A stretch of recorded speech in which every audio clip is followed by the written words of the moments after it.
Jangan sampai kita lupa untuk minta istiqomah.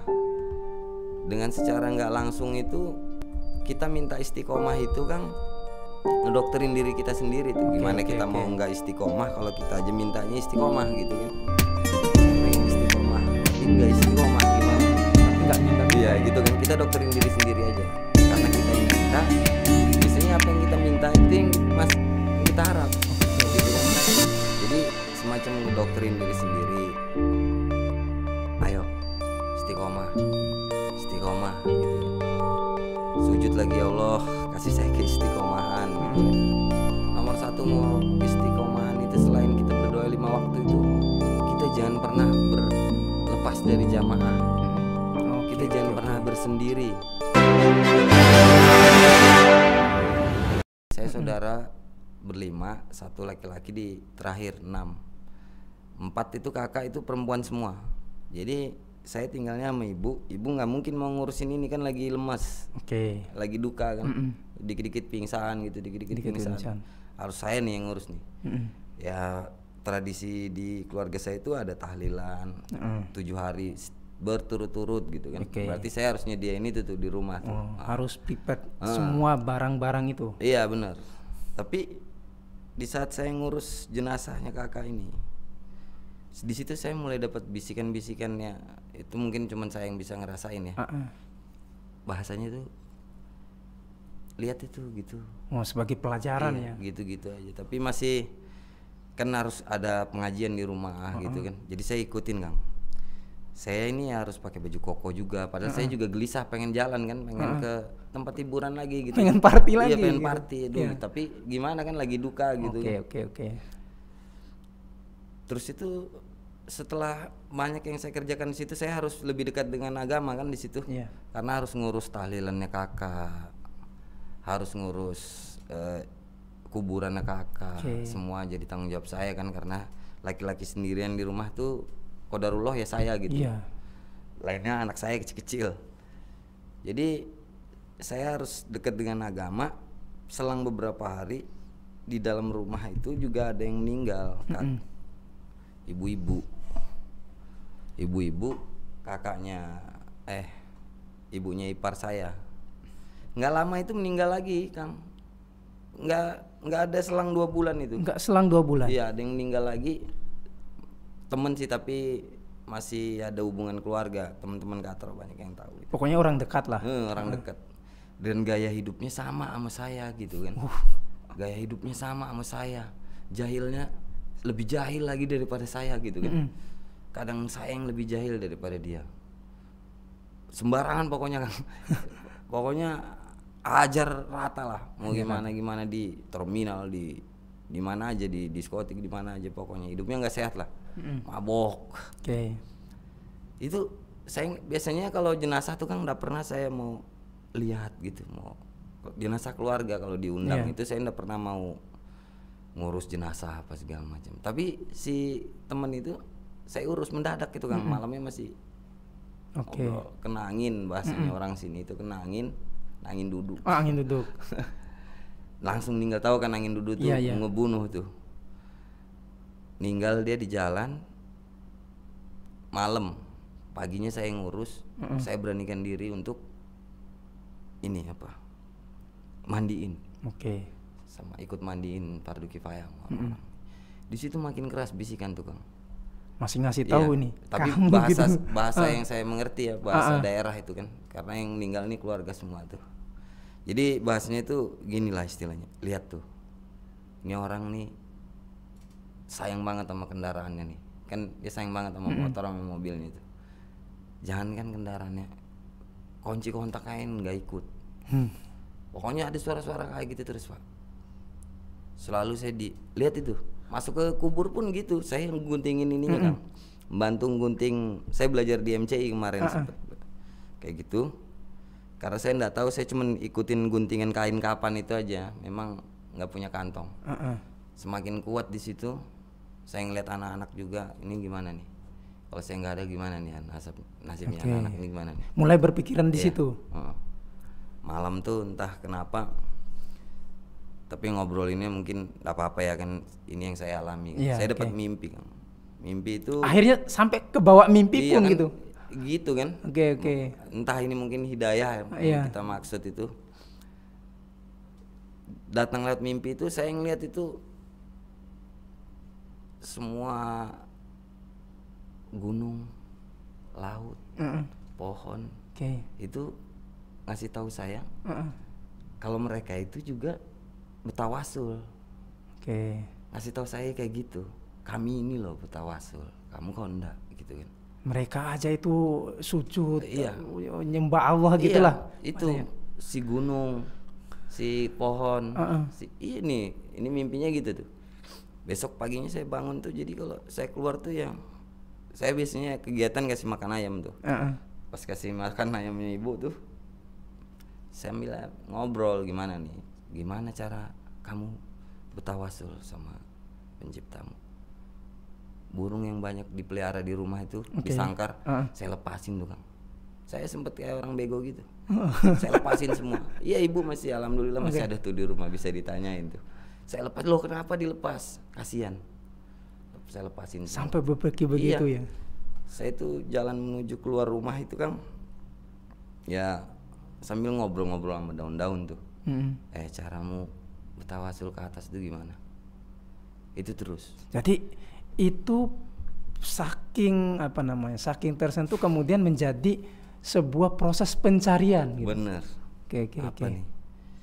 Jadi sempat juga berpikir, nah mungkin ini apa nih gitu kan.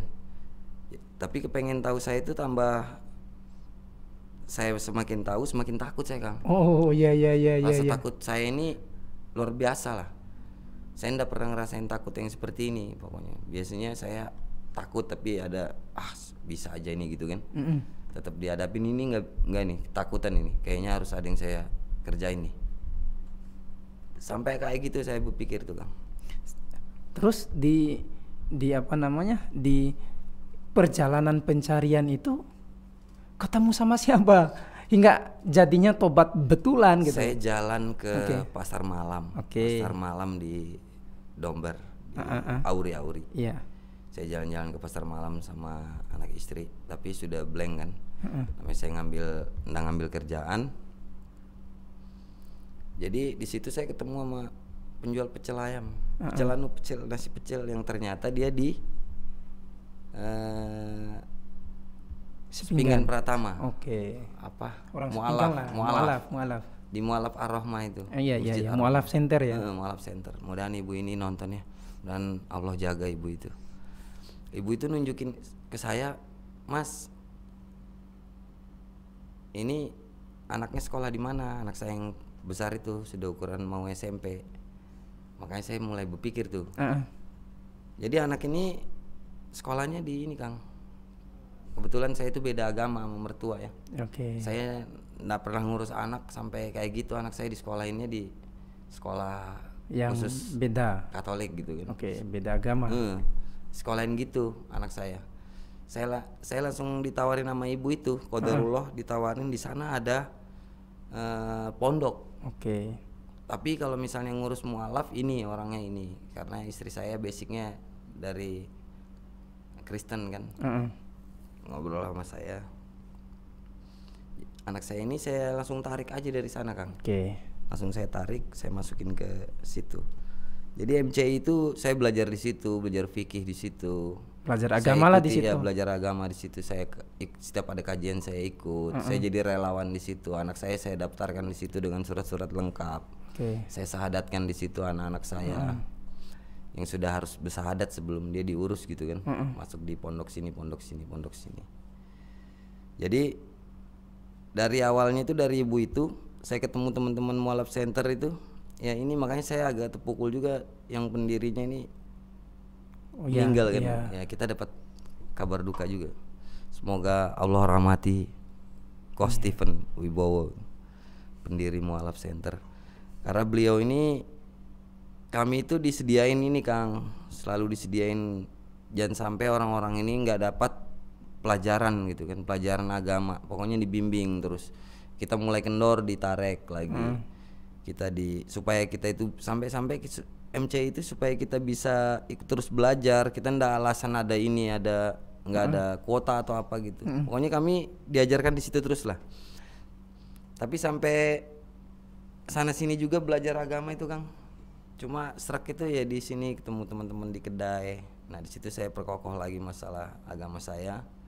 Sampai sekarang ini saya coba terus berubah, saya coba terus berubah paling enggak dari diri saya yang kemarin lah. Oke. Berubah. Ketemu sama teman-teman di kedai. Iya di kedai. Itu ngapain gitu? Biasa ngopi. Kedai itu kan biasa ngopi Iya, aja iya, gitu, ngopi aja, nggak ngobrolin masalah apa-apa. Betul. Nah ini saya, nah ini tempat saya nih. Iya. Ini tempat saya nih. Ini menarik ini kedainya. Kita bongkar kedai ini. Karena kalau misalnya saya ngobrol di tempat pengajian yang biasa itu, saya terus terang saya dengar, cuman saya kurang fokus karena terus terang saya masih perokok gitu kan. Dan itu nggak boleh gitu, nggak boleh di sini. Oh iya udah mungkin haram rokok gitu. Iya enggak, saya mungkin yang nggak pas di sini gitu kan. Oh iya. Iya mungkin ilmunya aja yang cukup saya serap, saya nggak harus gabung sama mereka yang nggak suka rokok gitu kan. Ketemu sama teman-teman di kedai. Teman-teman di kedai ini pada ngerokokan tapi ngaji. Iya. Bahas Islam. Ngaji ya. Bahas Islam. Bahas Islam, ngaji. Ini kedengarannya Islam nih yang dibahas. Tapi kok rokok gitu kan. Menarik ya. Iya. Jadi ketemu saya feelnya dibawa di situ sama ya? ini si salah satu teman dari MCI. Kang Ruslan kan kenal juga kan. Siapa itu? Ko Hendy. Mas Hendy ya? Ini kayaknya dia nonton si ini. Sama si Charles. Coba kita lihat dulu. Ini mudah-mudahan ada Mas Hendy nonton. Coba lihat. Assalamualaikum Ko Hendy. Ini ada, kita baca dulu ya. Ini ada Mas Maulana Agung. Lopenya ada 2 lagi. Lope gitu. Iya kah? Ada Kokoh Hendra Lim. Nah ini. Apa ini orangnya? Itu orangnya. Oh ini orang ini tersangkanya ini. Iya, berdua dia. Tersangkanya. Satu lagi saudara saya. Assalamualaikum warahmatullahi wabarakatuh. Waalaikumsalam. Ini ada pertanyaan tapi nanti kita bacakan ya. Oke, ada dari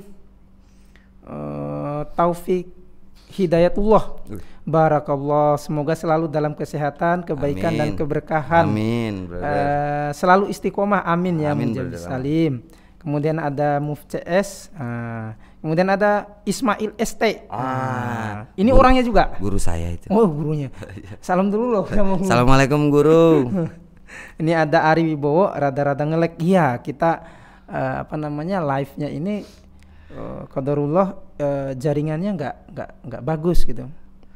Iya. Kemudian ada Ade Setiawan, semangat guys.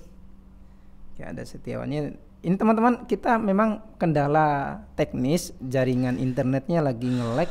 Jadi mohon maaf atas ketidaknyamanannya. Tapi mudah-mudahan suaranya bagus aja. Iya. Ini ada tadi pertanyaannya Ko Hendy. Apa pertanyaan? Ko Hendra Lim. Hendy Lajuardi ya.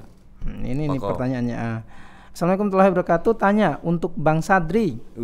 Awal hijrah sampai saat ini ngaji itu gimana ceritanya gitu?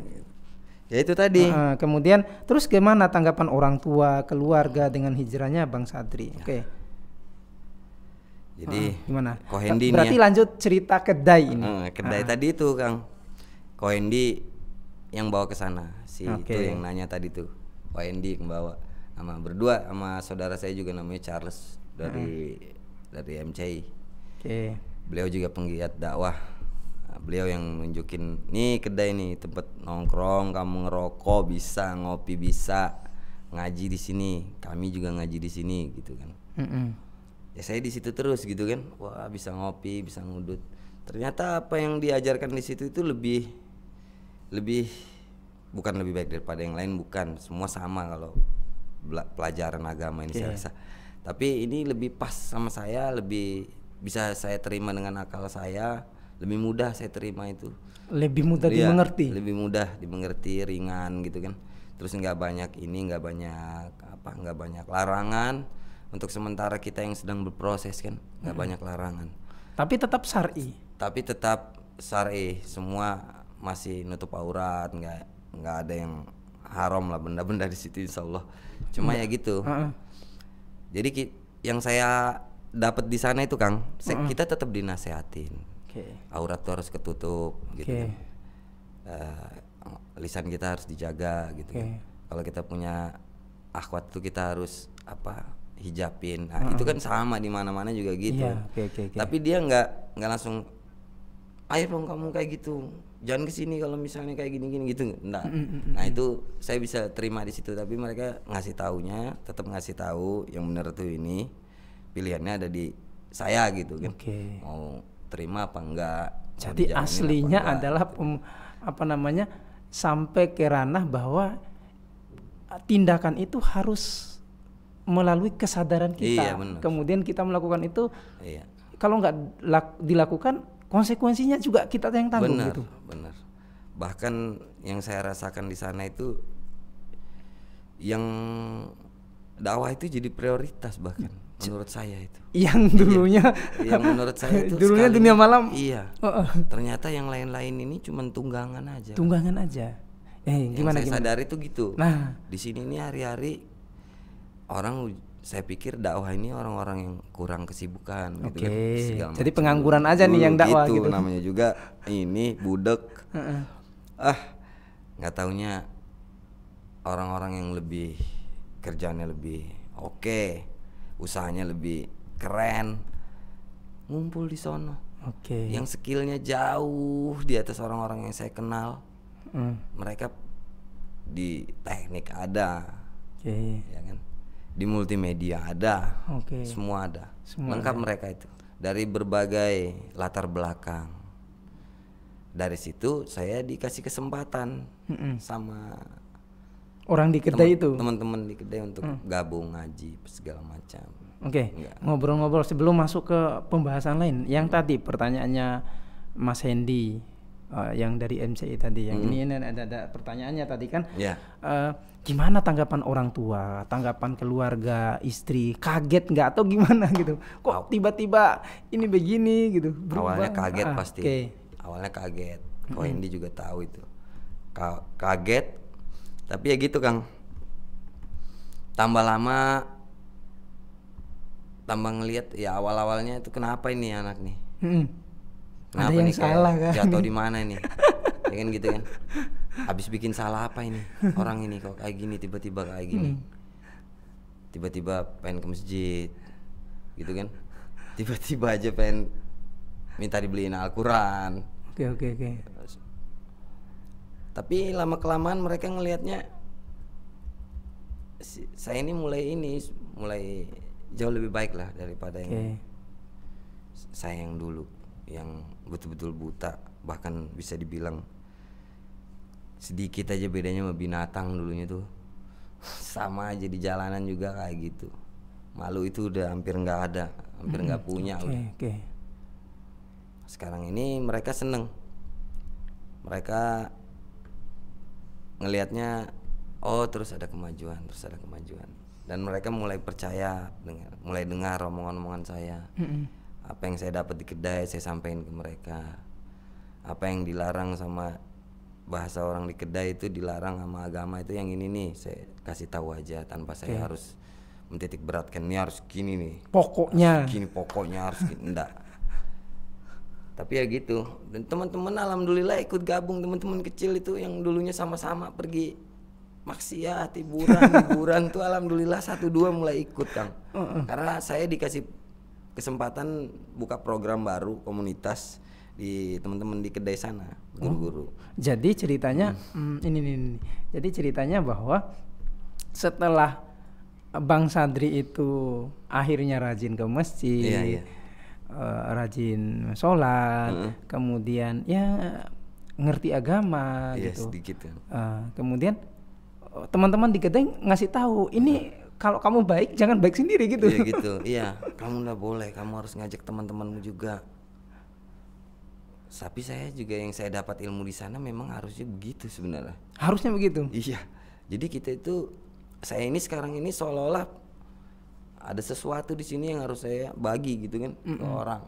Yang ini kayak model ini rute, ini rute nih.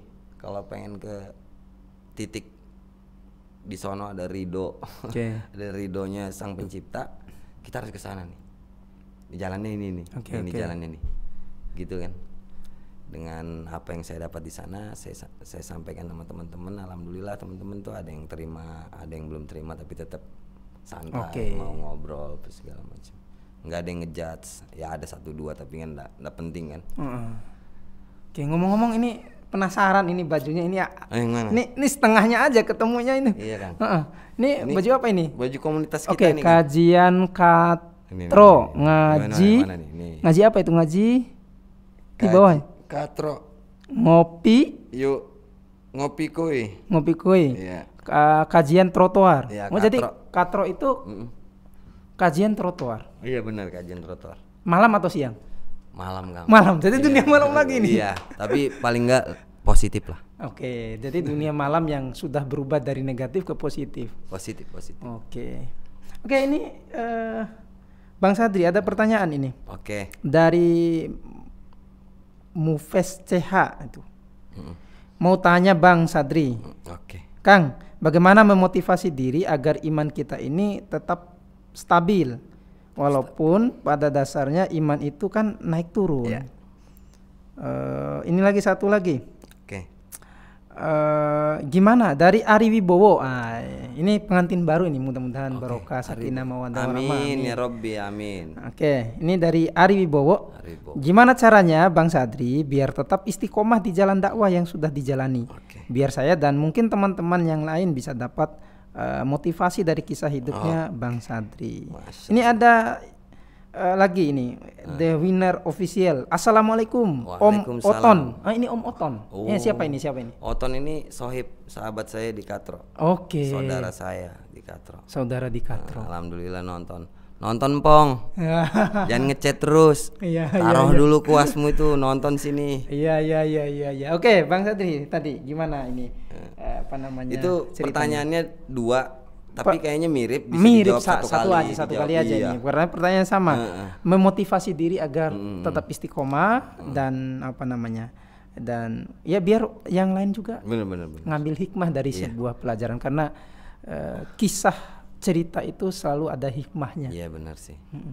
Jadi kalau untuk memotivasi saya sendiri ya, ini menurut saya sendiri kan nanyanya ke saya nih. Iya. Jadi kalau saya sendiri ini pakainya doktrin diri sendiri Kang. Oke, doktrinnya gimana doktrin itu? Diri sendiri aja, gitu kan. Tapi ini nggak pasti kita mesti istiqomah gitu kan, pasti ini gitu. Tapi ini paling nggak bisa jadi motivasi.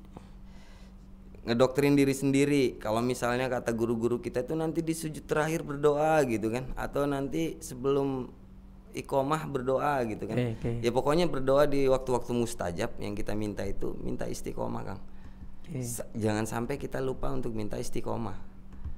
Dengan secara nggak langsung itu kita minta istiqomah itu Kang, ngedoktrin diri kita sendiri tuh. Gimana kita mau nggak istiqomah kalau kita aja mintanya istiqomah gitu kan. Saya pengen istiqomah tapi nggak istiqomah, gimana tuh? Tapi nggak minta ya gitu kan. Kita doktrin diri sendiri aja, karena kita yang minta. Biasanya apa yang kita minta itu yang kita harap. Gitu kan. Jadi semacam ngedoktrin diri sendiri. Ayo istiqomah gitu kan. Sujud lagi, ya Allah kasih saya keistiqomahan gitu kan. Jadi dengan sendirinya kita itu bakal jadi doktrin gitu loh Kang. Gimana kita mau nggak istiqomah kalau misalnya kita inget gitu loh, inget untuk minta istiqomah. Kita minta istiqomah nih, saya minta istiqomah, ya Allah kasih saya istiqomah. Ntar kalau zuhur istiqomah, asar ya Allah kasih saya istiqomah 5 kali sehari ya. Kita minta terus istiqomah. Gimana kita nggak istiqomah kalau kita minta terus gitu kan. Sedangkan kita ini yang berucap terus, kita yang berdoa terus, kita berharap terus keistiqomahan. Kalau sesekali doang, sebulan sekali, ya Allah kasih aku istiqomahan.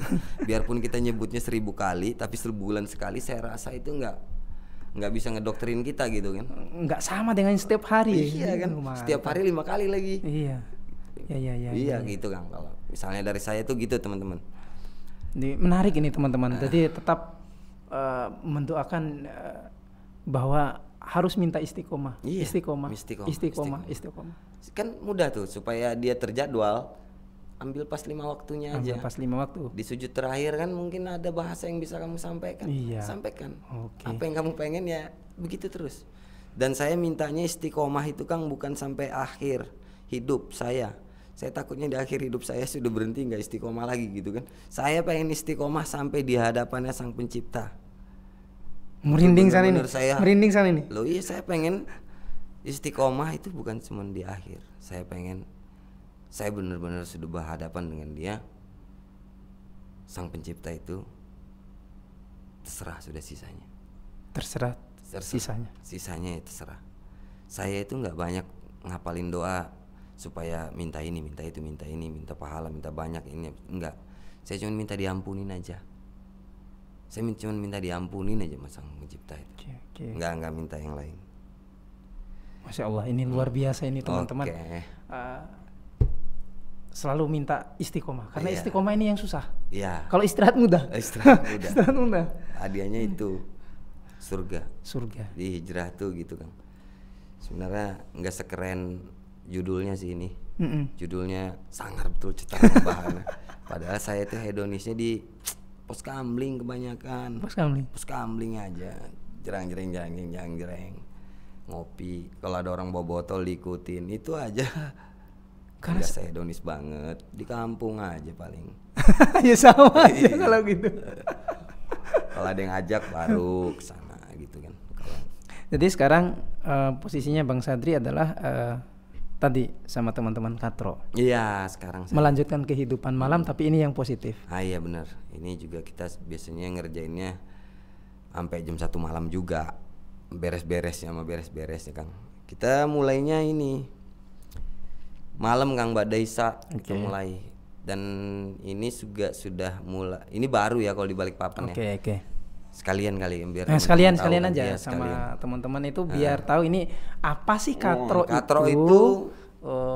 Apa sih Katro itu, kapan tayangnya, siapa saja yang boleh ikut, apa saja sih yang dilakukan Katro itu, follow up-nya. Ya pokoknya cerita tentang Katro yang kemudian menjadi wadah bagi Bang Sadri untuk melanjutkan keistiqomahan yang diminta setiap 5 kali sehari, sebelum tidur juga diminta itu ceritanya. Iya Kang. Oke.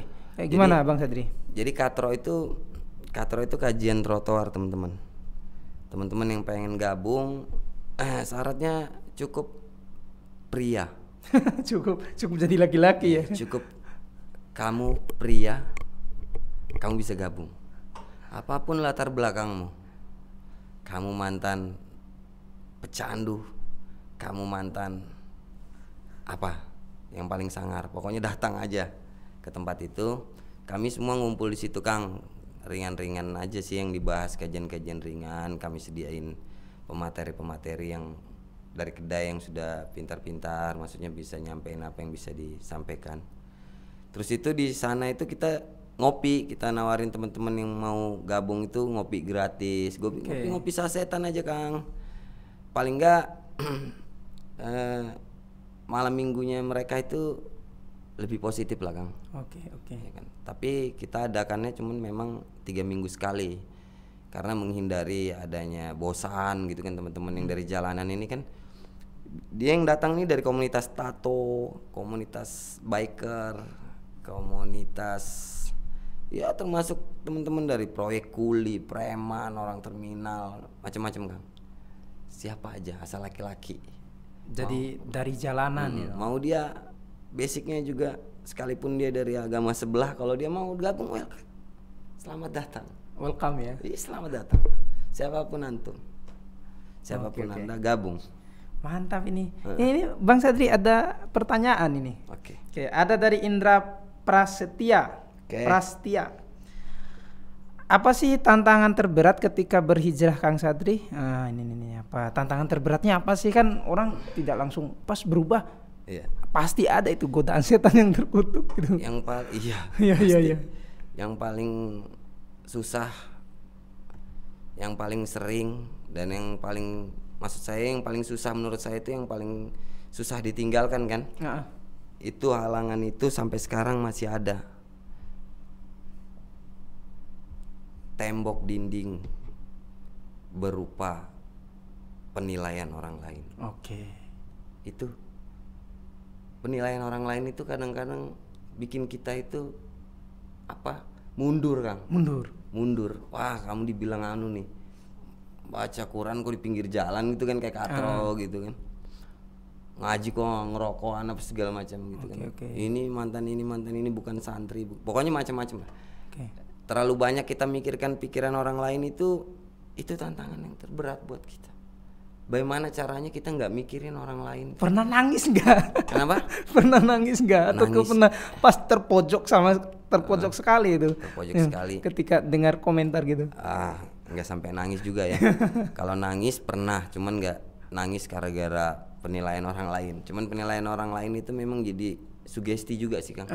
Kalau nangis ini enggak, Kang, tapi nangis tuh nggak haram kan buat laki-laki? Enggak ya? Enggak haram kan? Apa sebentar. Jadi teman-teman, pas saya nonton UFC Paddy Pimblett itu petarung UFC lightweight gitu. Jadi jam 4 subuh temannya ini bunuh diri. Iya. Dan dia kaget gitu. Padahal sebelumnya dia ngobrol. Dia bilang gini, Paddy Pimblett itu dia bilang gini. Kalau ada masalah ngomong. Ya, kalau ada masalah curhat nih. Bener. Jadi gitu kan. jangan berpikir kalau laki-laki itu tidak boleh curhat. Bener, harus ngomong apa? Kalau ada penilaian orang kan, apalagi penilaian orang ini. Iya, penilaian orang juga kan yang bikin bunuh diri itu penilaian orang itu, Kang. Jadi posisi ketika penilaian orang itu masuk kemudian memojokkan Bang Sadri ngapain? Curhat sama guru atau seperti apa? Gini. Ya pasti cerita ya sama orang-orang yang kira-kira bisa nerima, bisa nampung ini kan. Tapi ya itu, Kang, nomor satu mau istiqomahan itu selain kita berdoa 5 waktu itu, kita jangan pernah berlepas dari jamaah. Kita jangan pernah bersendiri. Nggak boleh sendiri. Selain kita doa untuk minta istiqomah itu, yang utama itu tetap berjamaah. Kita paham atau enggak, kita bisa atau enggak dakwah itu, tapi kita jangan pernah berhenti bergaul atau kita jauh-jauh dari jamaah. Karena jamaah itu yang menasehati. Itu yang menasehati. Betul ini. Setiap saya cerita, saya dapat, bro, ingat dakwah ini yang kamu emban itu cuman menyampaikan aja. Apa yang kamu paham wajib kamu sampaikan. Hasilnya bukan urusanmu. Ditolak atau enggaknya? Hasilnya bukan ranamu. Karena kalau bicara hasil itu bukan ranamu. Kamu bisa apa kalau orang misalnya nggak mau dengar, tuh bukan urusanmu. Jadi jalan aja terus. Kalau misalnya ada yang bilang kamu itu kayak gini, kamu kayak gini, ingat, kamu sedang berproses. Temenmu kalau memang sayang sama kamu, pasti dia berpikir Sadri lagi proses. Dia paling enggak dia sudah mulai ninggalin banyak. Mungkin masih ada sisa-sisanya ya manusia. Kalau tunggu saya baik semuanya. Katanya tunggu kamu suci betul, terus baru mau dakwah itu kapan gitu kan? Nasihat-nasihat dari guru gitu kan. Kapan kamu mau bergerak? Iya, mau bergerak. Kalau kamu nunggu si suci gitu, takutnya ntar si sucinya nikah lagi. Takutnya sebelum si suci muncul, Israel duluan. Iya. Baru nggak bisa dinego lagi. Besok gitu, aku sudah mau taat nih besok nih. Aku udah taat syariat nih besok nih. Nggak bisa sama Israel dinego. Oke, jadi teman, jadi ada 2 poin ini, 3 poin nih kalau diambil ini.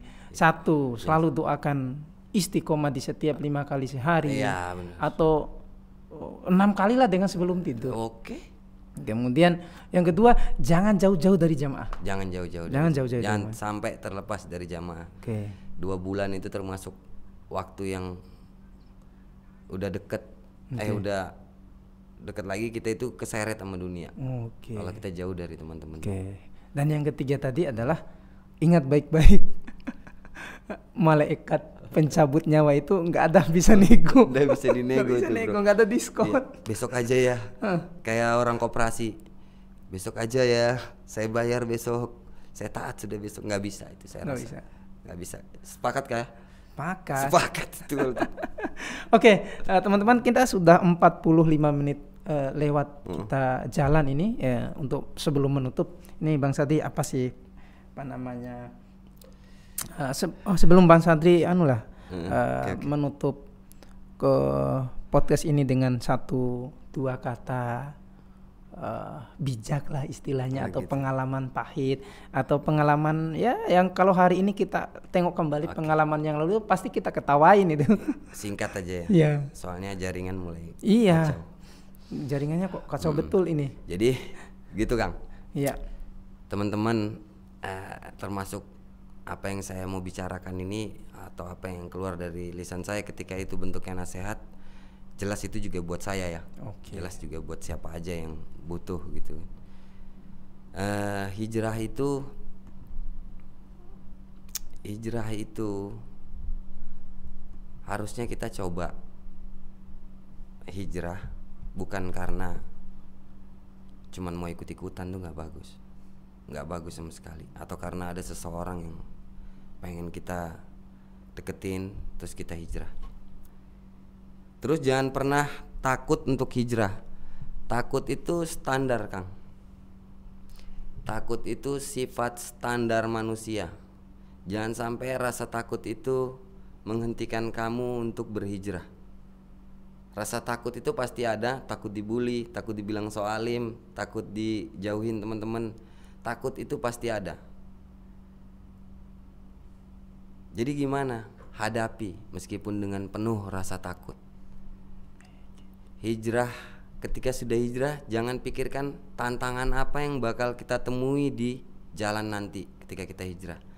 Tapi pikirkan bahwa kita berhijrah selalu melangkah ditemani dengan Allah. Hijrah itu gak mudah karena hadiahnya surga. Terus melangkah, jangan pernah menyerah, apalagi berbalik arah. Itu aja. Oke, mantap, Masya Allah, luar biasa ini. Kata penutup dari Bang Sadri ini, jangan dengerin kata orang, tetap melangkah, karena ujung dari ketaatan adalah surga. Oke, mantap. Saya M. Ruslan bersama Bang Sadri dari ini kita lupa dari komunitas Katro, kajian trotoar Balikpapan. Yang acaranya 3 minggu sekali, 3 pekan sekali. Nanti ada info kalau mau langsung ke Bang Sadri. Boleh. Nah, nanti tinggalin komen di situ. Nanti tak tulis di pin di kolom komentar nanti. Oke. Siap, Bang Sadri, makasih banyak. Oke. Kang Ruslan, sehat-sehat Kang Ruslan. Amin. Sehat selalu. Ya, ingat pesannya Bang Sadri, langsung hijrah bukan karena ingin dilihat oleh orang, bukan karena ada target yang ingin jangan rugi. Tapi hijrahlah untuk memang dari lillahi ta'ala, karena Allah. Ingat teman-teman, karena malaikat maut tidak ada negonya. Tidak ada negonya. Itu harus diingat terus tuh, Kang. Jangan lupa doakan istiqomah setiap hari. Ini jadi nasihat bagi Al-Fakir pribadi ini, kita bahwa semua gitu. Harus doa terus, minta istiqomah, karena keimanan itu ada naik ada turunnya. Jangan sampai nol sama sekali. Benar. Dan yang satu dari Bang Sadri yang paling saya ingat, jangan jauh dari jamaah. Terima kasih banyak. Assalamualaikum warahmatullahi wabarakatuh.